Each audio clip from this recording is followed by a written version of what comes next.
Check one, check two.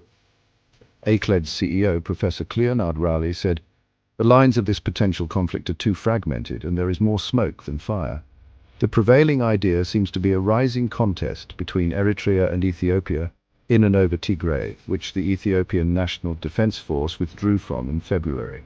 The ruling Tigray People's Liberation Front Party is incredibly and dangerously fragmented, and the non-ruling fragment is making a lot of noise.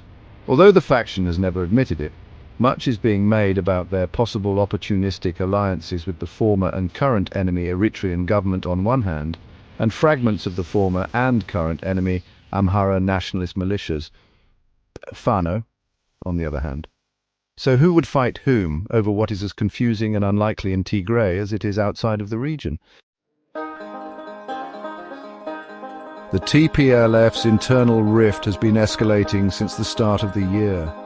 The escalation came on the heels of an ultimatum that the National Election Board of Ethiopia issued on 26 December 2024, urging the TPLF to convene its General Assembly meeting, a key step in the group's path to re-registration as a political party, before the 10th of February deadline. Signs of disagreement among the TPLF's top leaders emerged only days after the TPLF and the Ethiopian government signed the Pretoria Agreement, which ended the Tigray War in November 2022. Divergences over the implementation of the peace agreement resulted in two factions emerging. One faction is loyal to the president of the Tigray Regional Interim Administration, Getachew Reda, and advocates for the TPLF to concentrate on determining accountability for the devastation in Tigray resulting from the conflict. The Old Guard faction, aligned with TPLF party president Debretsion Gebremichael, instead prefers to begin the internal assessment from the establishment of the interim administration in March 2023 and focus on the activities of the interim administration. The NEB's December 2024 statement forced the Debretsion faction to step up its efforts to capture the interim administration. Since mid-February, members of the Tigray Defense Forces who support the Debretsion faction began to forcefully confiscate local administration's official seals and take control of administration offices.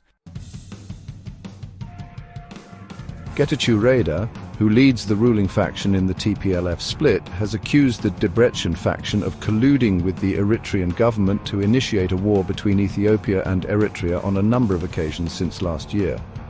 On 17 February, the former president of Ethiopia also accused the Eritrean government of trying to take advantage of the TPLF's internal dispute to incite war in Ethiopia. The Eritrean government responded by expressing that it has no interest in the TPLF internal dispute, and accusing the Ethiopian government of planning to invade Eritrea to gain access to the Red Sea. Since then, many reports have indicated the high possibility of war between the two countries.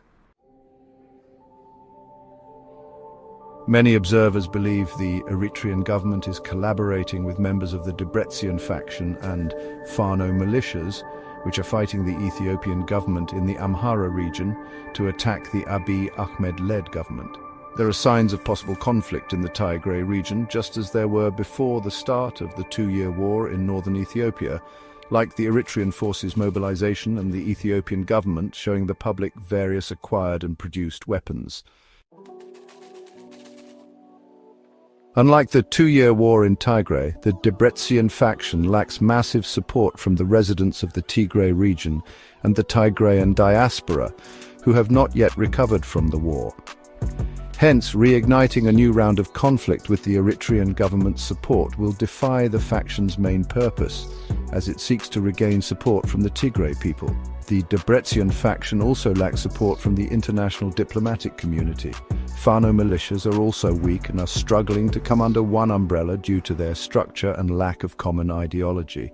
Basically, these factions are making a lot of noise about how strong they are.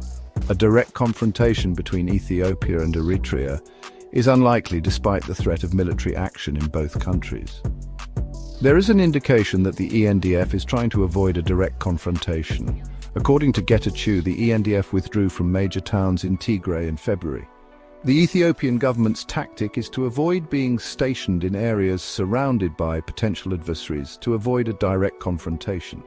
The Eritrean government also cannot afford a direct confrontation with the NDF due to repercussions from the international community, on top of current sanctions by various governments.